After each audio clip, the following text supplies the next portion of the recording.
കൃഷ്ണായ വാസുദേവായ ഹരയേ പരമാത്മനേ പ്രണതക്ലേശനാശായ ഗോവിന്ദായ നമോ നമഃ. ശ്രീമദ് ഭാഗവതം ഏകാദശസ്കന്ധം അധ്യായം 13 ശ്ലോകം 22 ചെയ്ത് നിർത്തി നമ്മൾ ഹംസഗീതം തുടങ്ങിയിരിക്കുകയാണ് അല്ലേ. അപ്പോൾ ഭഗവാൻ അങ്ങ് ആരാണ് എന്നുള്ള ചോദ്യത്തിൽ പിടിച്ചെടുക്കുകയാണ്. അപ്പോൾ അല്ലേ എന്താ പറഞ്ഞ ഭഗവാൻ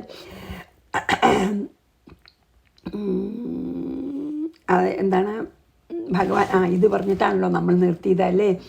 ആത്മവസ്തുവിന്, അതായത് പരമാത്മ ചൈതന്യം എല്ലാവരുടെ ഉള്ളിലുള്ളത്, ലോകം എല്ലാറ്റിൻ്റെ ഉള്ളിലുള്ളത് അല്ലേ. ആ ആത്മവസ്തുവിന് നാനാത്വം ഇല്ല എന്ന് നിങ്ങൾക്ക് ബോധ്യമുണ്ടെങ്കിൽ, ഹേ സനകാദികളെ, നിങ്ങളുടെ ഈ ചോദ്യം, നാനാത്വം ഇല്ല എന്ന്, ആത്മാവ് ഏകനാണെന്ന് നിങ്ങൾക്ക് ബോധ്യമുണ്ടെങ്കിൽ നിങ്ങളുടെ ഈ ചോദ്യം എങ്ങനെ ശരിയാവും? ആത്മവസ്തു ഒന്നേ ഉള്ളൂ, രണ്ടാമതൊന്നില്ല എന്നുള്ള ഇരിക്കെ ഉത്തരം പറയേണ്ട ഞാൻ എന്തിനെ ആശ്രയിച്ച് ഉത്തരം പറയും? രണ്ടാമതൊന്നില്ല, ഇനി പോട്ടെ, ഇനി എന്താ ചോദിക്കാൻ പോണറിയോ? പിന്നെ എന്താ ഭഗവാൻ പറയണറിയോ? അങ്ങനെ നിങ്ങളുടെ ചോദ്യം ആത്മാവിനെ പറ്റിയിട്ടാണെങ്കിൽ അത് തികച്ചും ഉചിതല്ല, അനുചിതമാണ്, അത് പറഞ്ഞു അല്ലേ. ആത്മാവിനെ പറ്റി അല്ല, ഇനി ദേഹത്തിനെ ഉദ്ദേശിച്ചാണ് നിങ്ങളുടെ ചോദ്യം വെച്ചാൽ, എല്ലാ ശരീരങ്ങളും പഞ്ചഭൂതങ്ങളെ കൊണ്ട് നിർമ്മിച്ചതല്ലേ. അതുകൊണ്ട് അങ്ങ് ആരാണ് നിങ്ങളുടെ ചോദ്യം ദേഹത്തിനെ ഉദ്ദേശിച്ചിട്ടാണ്, എൻ്റെ ദേഹത്തിനെ ഉദ്ദേശിച്ചിട്ടാണെങ്കിലും അത് അപ്രസക്താണെന്ന് പറയാൻ ഭാവിക്കുകയാണ് അടുത്തേലട്ടോ. 23 ഉപാധി മീൻസ് ഈ ദേഹമാകുന്ന ലിമിറ്റേഷൻ, അതാണല്ലോ. അല്ലെങ്കിൽ ആത്മാവ് അൺലിമിറ്റഡ് ആണ്, പക്ഷേ ഒരു ദേഹത്തിൻ്റെ ഉള്ളിലിരിക്കുമ്പോൾ ലിമിറ്റഡായി, അതാണ് ഉപാധി. ഉപാധി പറ്റിയാണ് ഈ, അതായത് ഈ ദേഹത്തിനെ പറ്റിയാണ് ചോദിക്കണ വെച്ചാലും അത് അപ്രസക്താണ് എന്ന് പറയാൻ ഭാവിക്കുകയാണ് ഭഗവാൻ കേട്ടോ. അപ്പോൾ നമുക്ക് 23 വായിക്കാം. പഞ്ചാത്മകേഷു ഭൂതേഷു സമാനേഷ്വപി വസ്തുത കോ ഭവാനിതിവ പ്രശ്നോ വാചാരംഭോ ഹ്യനർത്ഥക. 23 നമുക്ക് പിന്നെ കാണാം. ഭൂതേഷു, അതായത് എല്ലാ ഭൂതങ്ങളും, സർവ്വജീവജാലങ്ങളുടെയും ശരീരം പഞ്ചാത്മകേഷു, പഞ്ചഭൂത നിർമ്മിതമാണ്. അതുകൊണ്ട് വസ്തുത, വാസ്തവത്തിൽ സമാനേഷു, ഈ കാണുന്ന സർവ്വജീവജാലങ്ങളുടെയും പിന്നെ ശരീരം പഞ്ചഭൂതങ്ങളാൽ നിർമ്മിതമാണ്. അപ്പോൾ ഒരു നിലയ്ക്ക് നോക്കുമ്പോൾ എല്ലാ ശരീരങ്ങളും ഒരുപോലെയാണ്.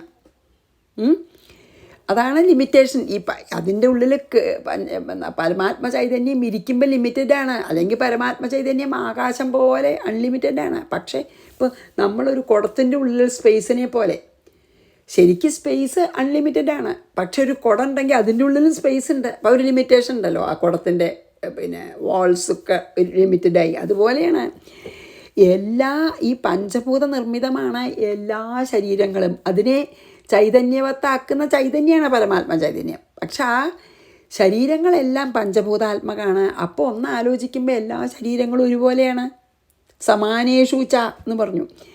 കോ ഭവാനിധി, നീ ആരെ എന്ന് നിങ്ങൾ ചോദിച്ചില്ലേ. വാ പ്രശ്ന, നിങ്ങളുടെ ചോദ്യം വാചാരംഭ, വാക്കുകൊണ്ട് മാത്രം പറഞ്ഞതായതുകൊണ്ട് ഹി അനർത്ഥക, അതിനും ഇല്ല അർത്ഥം. അതാണ് പറഞ്ഞത്. ആത്മാവിനെ പറ്റി ചോദിക്കുകയാണെങ്കിൽ അർത്ഥമില്ല എന്ന് ഞാൻ പറഞ്ഞു. കാരണം എന്താ വെച്ചാൽ ആത്മാവ് ഒന്നേ ഉള്ളൂ, പിന്നെ നീ ആരാണോ ചോദിക്കണത് അർത്ഥമില്ലല്ലോ. എന്നാൽ ഈ ദേഹത്തിന്, പഞ്ചഭൂത നിർമ്മിതമായ ദേഹമാണെങ്കിലോ ഈ സർവ്വജീവജാലങ്ങളുടെ ഒരുപോലെയാണ്. അത് നോക്കിയാലും നീ ആരാണെന്ന് നിങ്ങളുടെ ദേഹവും എൻ്റെ ദേഹവും എല്ലാം പഞ്ചഭൂതാത്മകം. ഒരു ഉറുമ്പിൻ്റെ ദേഹവും ബ്രഹ്മാവിൻ്റെ ദേഹവും എല്ലാം പഞ്ചഭൂതാത്മകം, എല്ലാം ഒരുപോലെയാണ്. ഒരു നിലയ്ക്ക് എല്ലാം പഞ്ചഭൂതങ്ങളാൽ നിർമ്മിതമാണ്, പിന്നെ ജഡമാണ്. അപ്പോൾ എല്ലാം ഒരുപോലെയല്ലേ. അപ്പോൾ ആ നിലയ്ക്ക് എൻ്റെ ദേഹത്തിനെ പറ്റിയാണ് നിങ്ങൾ ഉദ്ദേശിച്ച് ചോദിച്ചാലും നിങ്ങളുടെ ചോദ്യം, നിങ്ങൾ ആരാണ് എന്ന ചോദ്യം നിരർത്ഥകമാണ് എന്നാണ് പറഞ്ഞത്. അതുകൊണ്ട് ഉപാധി ആയിട്ടുള്ള ഈ ദേഹത്തിനെ പറ്റിയാണ് ചോദിച്ചാലും ഈ പ്രശ്നം, ഈ ചോദ്യം അസ്ഥാനത്ത് തന്നെയാണ് എന്ന് പറയുകയാണ് ഭഗവാൻ. ആത്മാവിനെ പറ്റിയാണ് നിങ്ങൾ മീൻ ചെയ്താലും ഉദ്ദേശിച്ചത് വെച്ചാലും ചോദ്യത്തിന് അർത്ഥമില്ല. കാരണം ആത്മാവ് ഏകനാണ്. ഇനി ശരീരത്തിനെ പറ്റിയാണ് നിങ്ങൾ ചോദിച്ച, ഉപാധി ലിമിറ്റഡ് ആയിട്ടുള്ള ഈ ശരീരത്തിന്, എൻ്റെ ശരീരത്തിനെ പറ്റിയാണ് ചോദിച്ചാലും ഇത് അർത്ഥമില്ലാത്ത. കാരണം എല്ലാ ശരീരവും പഞ്ചഭൂത നിർമ്മിതമാണ്, ഒരുപോലെയാണ്. അപ്പോൾ നിങ്ങളാരാ ചോദിക്കണതിന് അർത്ഥമില്ല. ഒരു ഹംസാണെങ്കിലും ഒരു പിന്നെ പിന്നെ പിന്നെ എന്താണ് വരാഹമായിട്ട് വന്നാലും എല്ലാം ഒരുപോലെയാണ്. ആ ദേഹം പഞ്ചഭൂത നിർമ്മിതമാണ് എന്നാണ് ഭഗവാൻ പറഞ്ഞു കൊണ്ടുവരണം വെച്ചോ. അതായത് പിന്നെ ഇനി അടുത്തത് എനിക്ക് പോവാട്ടെ 23 വായിച്ചിട്ട്. പഞ്ചാത്മകേഷു ഭൂതേഷു സമാനേഷ്വപി വസ്തുത കോ ഭവാനി ദിവ പ്രശ്നോ വാചാരംഭോ ഹ്യനർത്ഥക. അതുകൊണ്ട് ഭഗവാന്റെ ഈ ചോദ്യം വെറും വാക്കിൻ്റെ ഒരു പ്രകടനം അത്രയേ ഉള്ളൂ, അർത്ഥശൂന്യാണ്. മനസാ വചസാ ദൃഷ്ട്യ ഗൃഹ്യതേന്യൈരപീന്ദ്രിയൈ അഹമേവ ന മത്തോന്യതിഥി ബുദ്ധ്യധ്വമഞ്ജസ. അതിന് നമുക്ക് അർത്ഥം നോക്കാം. 24 മനസ്സാലും വചസ വാക്കാലും ദൃഷ്ട്യ കണ്ണുകളാലും അന്യൈഹി ഇന്ദ്രിയെ അതായത് മനസ്സ് വാക്ക് കണ്ണുകളെ ഇന്ദ്രിയങ്ങളെ ബാക്കി ഇന്ദ്രിയങ്ങളാലും ഗൃഹ്യതേ എന്തെല്ലാം ഗ്രഹിക്കപ്പെടുന്നുവോ അഹം ഏവ ഞാനാകുന്നു എന്നും മത്തഹ എന്നേക്കാൾ ഞാനല്ലാതെ വേറൊന്നില്ല എന്നും അന്യത് ന ഇതി എന്നും മത്തഹ അന്യത് ന ഇതി അതായത് ഞാനാണ് ഇതെല്ലാം എന്നും ഞാനല്ലാതെ വേറൊരാളില്ല എന്നും അഞ്ജസ തത്വവിചാരം കൊണ്ട് ബുദ്ധിത്വം അറിഞ്ഞുകൊള്ളൂ എന്ന് പറയാണ്. എന്താ ഭഗവാൻ പറയണ വെച്ചാൽ ഈ മനസ്സ് വാക്ക് കണ്ണ് നമ്മുടെ ബാക്കി എല്ലാ ഇന്ദ്രിയങ്ങളും അതായത് ഇപ്പോൾ 5 ജ്ഞാനേന്ദ്രിയങ്ങളും 5 കർമ്മേന്ദ്രിയങ്ങളും ഇതുകൊണ്ടൊക്കെ നമ്മൾ എന്തെല്ലാം ഗ്രഹിക്കുന്നുവോ അതെല്ലാം ശരിക്ക് പറയാച്ചാൽ ഞാൻ തന്നെയാണ്. അതായത് ആ ഞാനല്ലാതെ ഇവിടെ ഒന്നുമില്ല. എല്ലാ ഇന്ദ്രിയങ്ങളൊക്കെ ചൈതന്യവത്താകുന്നത്. അപ്പം നമ്മൾ ഈ ഇന്ദ്രിയങ്ങളെ കൊണ്ട് നമുക്ക് കാണാൻ സാധിക്കുന്നത് എന്തുകൊണ്ടാണ്? നമ്മുടെ ഉള്ളിലുള്ള ചൈതന്യം ഉള്ളത് കൊണ്ടല്ലേ. ഇന്ദ്രിയങ്ങളെ കൊണ്ട് എന്തനുഭവിക്കാൻ സാധിക്കണം? ഒരു മരിച്ചു കിടക്കണ ശരീരത്തിനെ എടുത്തു നോക്കൂ, എല്ലാ ഇന്ദ്രിയങ്ങളും അതിനുണ്ട്. പക്ഷേ അതിനെ ചൈതന്യവത്താക്കുന്ന ചൈതന്യം വിട്ടുപോയി. അപ്പോൾ എന്താ ഭഗവാൻ പറഞ്ഞു വെച്ചാൽ വാക്കും മനസ്സും കണ്ണുകളും മറ്റ് ഇന്ദ്രിയങ്ങളും ഒക്കെ ഇന്ദ്രിയങ്ങളാലും എല്ലാം എന്തെല്ലാം നിങ്ങൾ ഗ്രഹിക്കപ്പെടുന്നുവോ അതൊക്കെ ഞാൻ തന്നെയാണ്. എന്നിൽ നിന്ന് അന്യമായി ഇവിടെ ഒന്നും തന്നെ ഇല്ല എന്ന് നിങ്ങൾ മനസ്സിലാക്കണം. അതുകൊണ്ട് ഞാൻ ശരിക്കെന്നെ സർവാത്മകനാണ്. എല്ലാറ്റിലും നിങ്ങൾക്ക് എന്നെ കാണണം. ഞാനല്ലാതെ ഇവിടെ ഒന്നുമില്ല എന്ന് ഇവരുടെ ചോദ്യത്തിനെ തന്നെ ഖണ്ഡിച്ചിട്ടാണ് ഭഗവാൻ അതിന് ഉത്തരം പറയണത്. ആ ചോദ്യം തന്നെ തെറ്റാണ്. ഞാനല്ലാതെ ഇവിടെ ഒന്നുമില്ല എന്ന് ഖണ്ഡിച്ചിട്ടാണ് ഭഗവാൻ പറയണത്. അതായത് ഇനിയും ഈ പഞ്ചഭൂതങ്ങൾ ഒരേ പഞ്ചഭൂത നിർമ്മിതമായ എല്ലാ ശരീരങ്ങളും ഒരുപോലെയാണ്, അതുകൊണ്ട് അങ്ങയുടെ ചോദ്യം ശരിയല്ല എന്ന് പറഞ്ഞിട്ട് പിന്നെ ഭഗവാൻ പറയണത് എന്താ വെച്ചാൽ നിങ്ങളിപ്പോൾ ഈ ഇന്ദ്രിയങ്ങളെ കൊണ്ടും വാക്കുകളെ കൊണ്ടും പിന്നെ എന്താണ് മനസ്സുകൊണ്ടോ വാക്കുകൊണ്ടോ കണ്ണുകൊണ്ടോ ബാക്കി ഇന്ദ്രിയങ്ങൾ കൊണ്ടോ ഗ്രഹിക്കപ്പെടുന്നത് എല്ലാം ഞാനാണ്. എന്നിൽ നിന്ന് അന്യമായിട്ട് ഒന്നില്ല എന്ന് നിങ്ങൾ അറിയണം. അത് നിങ്ങൾ അറിഞ്ഞാൽ പിന്നെ നിങ്ങൾ ഈ ചോദ്യം തന്നെ ചോദിക്കില്ല നിങ്ങൾ ആരാന്നുള്ള ചോദ്യം. അത് ശരിയാണ്. കാരണം വിഷയങ്ങൾ നമ്മളിപ്പോൾ നമുക്ക് നല്ല സൂര്യോദയം കണ്ടു, നമ്മളതങ്ങനെ ആ സൂര്യോദയം നമ്മളെ കണ്ണുകൾക്ക് കാണാൻ സാധിച്ചു. ഭംഗിയുള്ള ഒരു സീനറി എന്ന് വെച്ചോളൂ. അത് ദ്രഷ്ടാവും ഇതിലിപ്പോൾ എന്താ പറഞ്ഞ വെച്ചാൽ വളരെ വിഷമം അത് മനസ്സിലാക്കാൻ. എനിക്ക് മനസ്സിലായിട്ടൊന്നുമില്ല, അല്ലെങ്കിൽ ഞാൻ വാക്കുകളെ കൊണ്ട് മനസ്സിലാക്കാൻ ശ്രമിക്കണു, എനിക്ക് അനുഭവമൊന്നും ആയിട്ടല്ല. പക്ഷെ ഞാൻ ഈ വായിച്ചത് പറയുക അത്രയേ ഉള്ളൂ കേട്ടോ. അതായത് എന്താ ഇപ്പോൾ ഇതിൽ പറഞ്ഞ വെച്ചാൽ ദ്രഷ്ടാവും ദൃശ്യവും ഒന്നാണെന്ന് പറയുകയാണ്. അതായത് ഈ കാണപ്പെടുന്ന ദൃശ്യമൊക്കെ ഭഗവാൻ തന്നെയാണ്, ദ്രഷ്ടാവും ഭഗവാനാണ്. ഇവിടെ ദ്രഷ്ടാവും ദൃശ്യവും ആ കാണുന്ന ആ പ്രോസസ്സും എല്ലാം ഒന്നാവുകയാണ്. അപ്പോൾ ഭഗവാൻ പറയണതെന്ന് വെച്ചാൽ ത്രിപുടി മുടിഞ്ഞ ഒരവസ്ഥയാണ് ഭഗവാൻ പറയണത്. ഞാനല്ലാതെ ഒന്നുമില്ല എന്ന്. അതെപ്പോഴാണ് നമുക്ക് ഉണ്ടാവുക വെച്ചാൽ ഞാൻ ആത്മാവാണെന്ന് അനുഭവമാകുമ്പോൾ മാത്രമേ ഉണ്ടാവുള്ളൂ. നമ്മൾ ഈ ദേഹാഭിമാനം ഉണ്ടാവുമ്പോൾ ദ്രഷ്ടാവും ദൃശ്യവും ദ പ്രോസസ് ഓഫ് സീയിങ്ങും ഒക്കെ വേറെ വേറെയാണ്. അപ്പോൾ ഭഗവാൻ പറയണത് ശരിക്ക് ദ്രഷ്ടാവും ദൃശ്യവും പ്രോസസ് ഓഫ് ആ കാണുന്ന ഒന്നും വേറെ ഇല്ല, ഒന്നേ ഉള്ളൂ. ദ്രഷ്ടാവ് മാത്രമേ ഉള്ളൂ. ആ ദ്രഷ്ടാവെന്ന് പറയുന്നതിനും കൂടി അർത്ഥമില്ല, ഒരേ ഒരു ആത്മാവേ ഉള്ളൂ. ദ്രഷ്ടാവ് ദൃശ്യവും ഒക്കെ ഒന്ന് തന്നെയാണെന്ന് പറയുകയാണ്. അതായത് ഈ കാണുന്ന നിങ്ങൾ ഇന്ദ്രിയങ്ങളെ കൊണ്ട് കാണുകയും അനുഭവിക്കുകയും ചെയ്യണതും ഒക്കെ ഞാൻ തന്നെയാണെന്ന്. എന്നിൽ നിന്ന് അന്യമായി ഇവിടെ ഒന്നുമില്ല. അതെത്ര ശരിയാണെന്ന് എന്താ കാരണം വെച്ചാൽ, നമുക്ക് ആ പരമാത്മ ചൈതന്യം നമ്മളില്ലെങ്കിൽ നമ്മുടെ കണ്ണുകൊണ്ട് ഒരു സൂര്യോദയം കാണാൻ പറ്റുമോ? നമുക്കൊരു നല്ല സ്വാദുള്ള ഭക്ഷണം അനുഭവിക്കാൻ പറ്റുമോ? അപ്പോൾ എല്ലാം ശരിക്കും ഭഗവാൻ തന്നെയാണ്. ആ ചൈതന്യം ഉള്ളത് കൊണ്ടാണ് നമുക്കിതൊക്കെ പറ്റണതേ. അപ്പോൾ ഭഗവാനല്ലാതെ ഇവിടെ ഒന്നുമില്ല എന്നാണ് ഇവരോട് പറഞ്ഞത്. അതുകൊണ്ട് നിങ്ങൾ ആരാണ് എന്ന ചോദ്യം ഇവിടെ ആത്മാവിനെ പറ്റിയാണെങ്കിലും ശരീരത്തിനെ പറ്റിയാണെങ്കിലും നിങ്ങൾ ചോദിച്ചത്, അല്ലെങ്കിൽ ഉപാധിയെ പറ്റിയാണെങ്കിലും ചോദിച്ചത് അപ്രസക്തമാണ്. കാരണം നിങ്ങൾ ഒന്നറിഞ്ഞുകൊള്ളൂ, വാക്കുകൊണ്ടും മനസ്സുകൊണ്ടും ഇന്ദ്രിയങ്ങൾ കൊണ്ടും എല്ലാം നിങ്ങൾ എന്തെല്ലാം അനുഭവിക്കുകയോ ഗ്രഹിക്കപ്പെടുകയോ ചെയ്യണോ അതൊക്കെ ഞാനാണ്. എന്നിൽ നിന്ന് അന്യമായി ഇവിടെ ഒന്നുമില്ല എന്ന് ശരിക്കും നിങ്ങൾ മനസ്സിലാക്കൂ. അപ്പോൾ ഇതൊന്നും നിങ്ങൾക്കൊന്ന് മനസ്സിലാക്കാം. ഞാൻ സർവവ്യാപിയാണ്, സർവാന്തര്യാമിയാണ്. ഞാനല്ലാതെ ഇവിടെ ഒന്നും ഇല്ല. അതാണ് ഇപ്പോൾ ഇതിൽ പറയണത് ഈ 3 ശ്ലോകം കൊണ്ട് കേട്ടോ. ആര്? ഭഗവാൻ.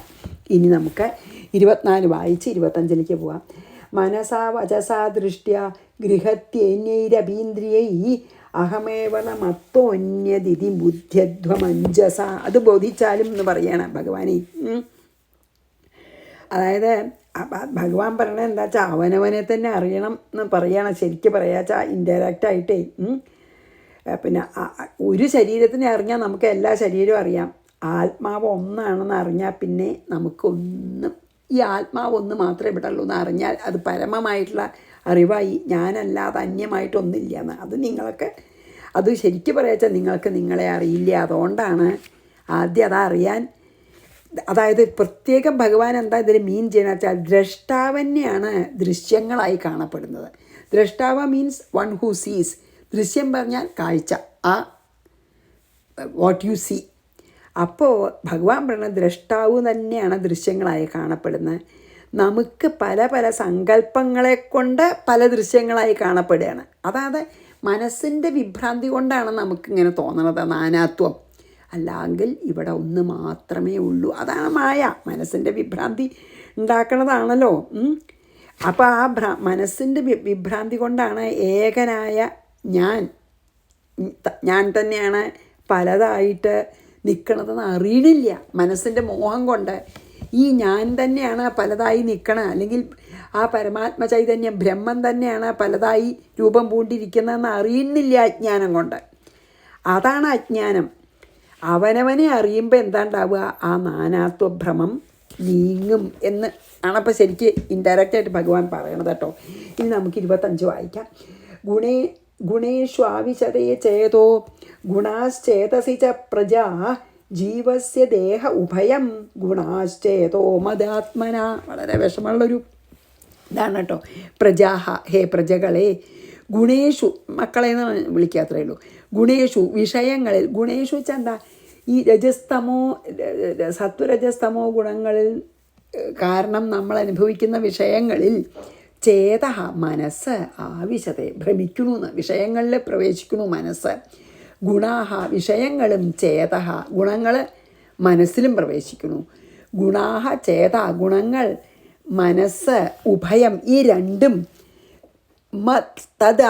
മദാത്മന, ബ്രഹ്മസ്വരൂപിയായ ജീവസ്യ, ജീവൻ്റെ ദേഹ അധ്യാസം കൊണ്ട് ഉണ്ടായ ഉപാധിയാകുന്നു.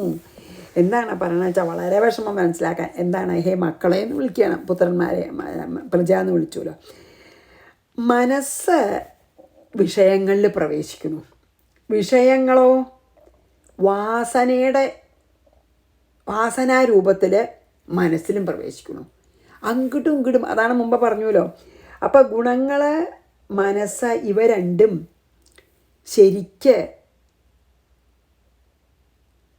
ശരിക്ക് പറയാച്ചാൽ അതൊരു ഭ്രമാണ് മനസ്സിൻ്റെ. അത് ശരിക്കും മനസ്സിൻ്റെ സ്വരൂപമല്ല. ഞാൻ മാത്രമേ ഉള്ളൂ. അതായത് ഈ കർത്തൃത്വവും ഭോക്തൃത്വം ഒന്നും ശരിക്ക് ഇല്ല. ഞാൻ ദേഹമാണെന്ന് വിചാരിക്കുമ്പോൾ മാത്രമേ ഉള്ളൂ അതെ. അപ്പോൾ ആ മനസ്സ് വിചാരിക്കുകയാണ്. മനസ്സിൻ്റെ സങ്കല്പമാണ് ഇതിനെല്ലാം കാരണം. അതായത് മനസ്സ് മായയുടെ ഗുണങ്ങളിൽ ഭ്രമിക്കുകയാണ്. എന്നിട്ട് പിന്നെ ഈ ഒരു പ്രൊജക്ഷൻ മനസ്സിലാവണില്ല മനസ്സിനെ. അതാണ് അധ്യാസം വെച്ച പ്രൊജക്ഷനാണ്. അപ്പോൾ എപ്പോഴേ ഇത് മനസ്സിലാവുള്ളൂ, ഈ ഞാൻ എൻ്റെ ഉള്ളിലുള്ള ബ്രഹ്മം അല്ലെങ്കിൽ പരമാത്മാവ് തന്നെയാണ് നാനാരൂപത്തിൽ നിൽക്കണമെന്ന് മനസ്സിലാവാത്തത് എന്താ വെച്ചാൽ മനസ്സിൻ്റെ വിഭ്രമാണ്. മനസ്സ് വിചാരിക്കുകയാണ് ഞാൻ ദേഹമാണെന്ന്. ആ ദേഹാഭിമാനം ഉണ്ടാവുന്നിടത്തോളം കാലം, ആത്മാവാണെന്ന് അറിയില്ലാത്തോളത്തോളം കാലം ആത്മാവിനെ മറച്ചിരിക്കുന്നു. എന്നിട്ട് ആത്മാവിൻ്റെ സ്ഥാനത്ത് അസത്തായിട്ടുള്ള ഈ നാനാത്വഭ്രമം ശരിയാണെന്നുള്ള പോലെ നിൽക്കുകയാണ്.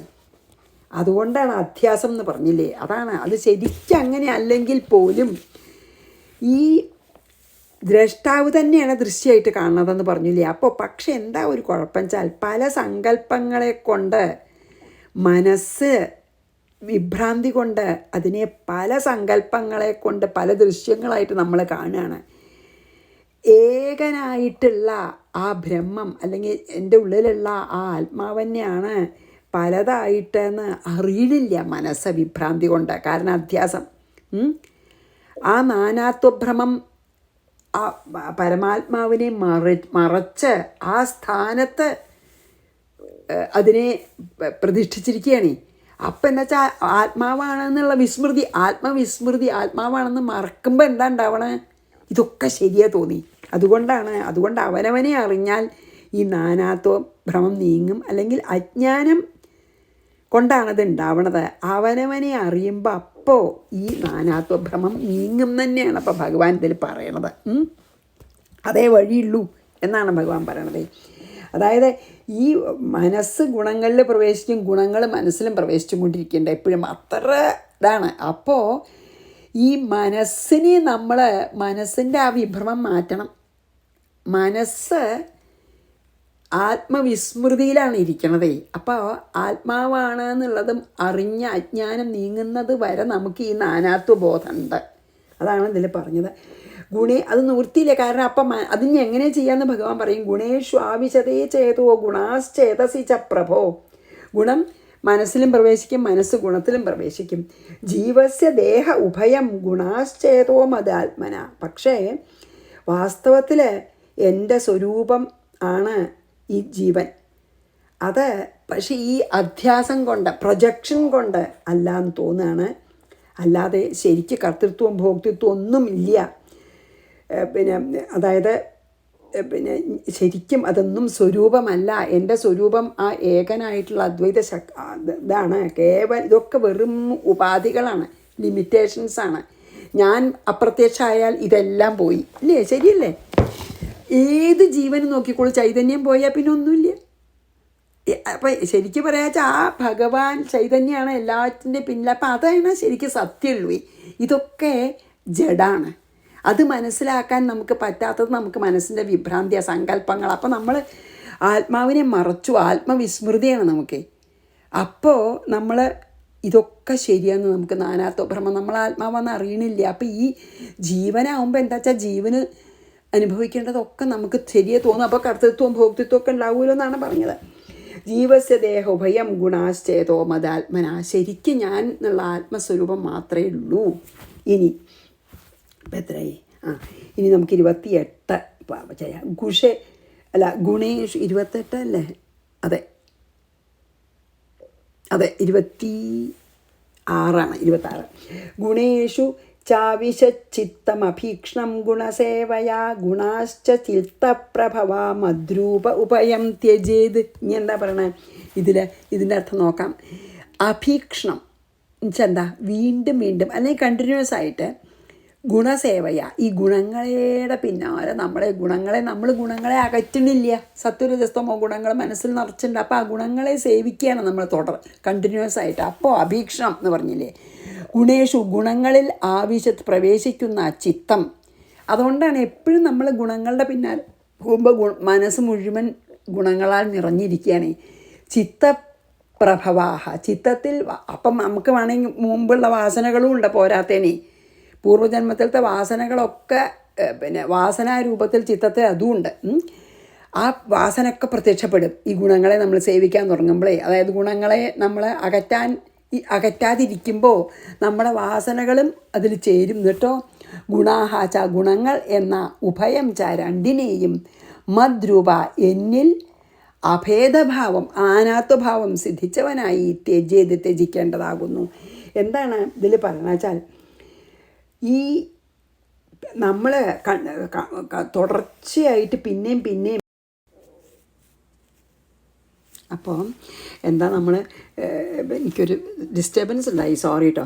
അപ്പോൾ അതായിട്ട് പിന്നെയും നമ്മളെ വിഷയങ്ങളുടെ പിന്നാലെ പോകുമ്പോൾ മനസ്സിൽ ആ ഗുണങ്ങൾ നീങ്ങണില്ല. നമ്മൾ ഗുണങ്ങളെ ഇപ്പോൾ പറഞ്ഞില്ലേ, നമ്മളെ സത്വഗുണം വർദ്ധിപ്പിച്ച് രജോ ഗുണത്തിനെ തമോ ഗുണത്തിനെ ആദ്യം മാറ്റുക, എന്നിട്ട് സത്വഗുണത്തിനെ മാറ്റുക എന്നൊക്കെ പറഞ്ഞാൽ അതൊന്നും നടക്കില്ല. അപ്പോഴേ വിഷയങ്ങളുടെ പിന്നാലെ പോകുമ്പോൾ പിന്നെ വിഷയങ്ങളിൽ ബദ്ധാണ് മനസ്സ്. പിന്നെയോ മനസ്സിൽ ഓൾറെഡി നമ്മളെ പഴയ വാസനാരൂപത്തിലുള്ള വിഷയങ്ങളും ഉണ്ട്. അപ്പോൾ എല്ലാം കൂടി പിന്നെ എന്താണ്, നമുക്ക് മനസ്സിനെ അതിൽ നിന്ന് വേർപെടുത്തണമെങ്കിൽ ഒരു വഴിയുള്ളൂ. എന്താണ്? ഭഗവാനെ തന്നെ, ഭഗവാൻ ഞാൻ ആ പരമാത്മചൈതന്യം തന്നെയാണെന്ന് നമ്മൾ മനസ്സുകൊണ്ട് എപ്പോഴും ഭാവന ചെയ്യണം. ഞാൻ ഈ ദേഹമല്ല, ഞാൻ ആ ആത്മാവ് തന്നെയാണെന്ന് ഭാവന ചെയ്യുക മാത്രമേ വഴിയുള്ളൂ എന്ന് പറയാണ് ഭഗവാനെ. അതായത് എന്താണ്, അതല്ലാതെ ഒരു വഴിയില്ല. എന്നിൽ അഭേദഭാവം സിദ്ധിച്ചവനായിട്ട് എന്നെ ഇതൊക്കെ ത്യജിക്കണം എന്ന് പറയാണ്.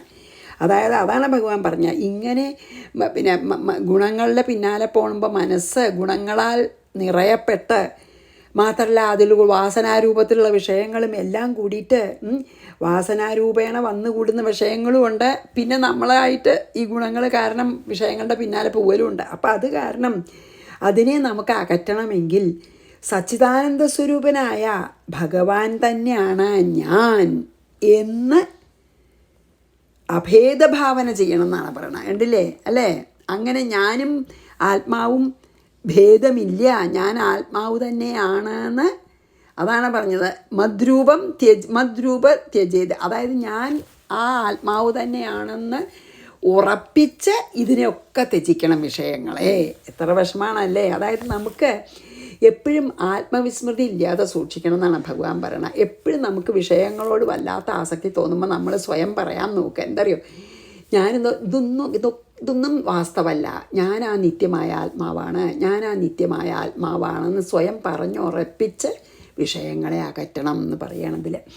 ഗുണേഷു ചാവിശച്ചിത്തം അഭീക്ഷണം ഗുണസേവയാ ഗുണാശ്ച ചിത്തപ്രഭവ മദ്രൂപ ഉഭയം ത്യജേത്, രണ്ടിനെ ത്യജിക്കണം പിന്നേന്ന്. അതായത് മനസ്സിനെയും ഗുണങ്ങളെയും അതായത് ഗുണങ്ങളെ കൊണ്ടാണ് മനസ്സ് സത്വഗുണത്തിൽ നല്ല ഉണ്ടാവണേ. അപ്പം നമ്മൾ സത്വഗുണത്തിനും അതീതമായി പോകണം, എന്നാലേ പറ്റുള്ളൂ മനസ്സിനെ ലയിപ്പിക്കണമെങ്കിൽ. അതായത് ഞാൻ ആത്മാവാണെന്ന് ഉറപ്പിച്ച് അത് നമുക്ക് അനുഭവമാകുമ്പോൾ ഇതൊക്കെ ത്യജിക്കപ്പെടും. ഇനി ഒന്നും കൂടി ചെയ്യാം.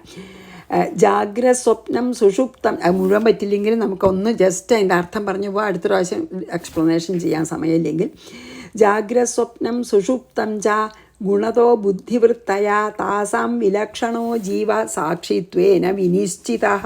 സ്വപ്നവും സുഷുപ്തം ച സുഷുപ്തിയും ഗുണത ക്രമത്തിൽ സത്വം രജസ് തമസ് എന്ന ഗുണങ്ങളാൽ ഉണ്ടാകുന്ന ജാഗ്രത, പിന്നെ ഉണരൽ, പിന്നെ സ്വപ്നം നമുക്കറിയാലോ, സുഷുപ്തി പറഞ്ഞാൽ ഡീപ്പ് സ്ലീപ്പും.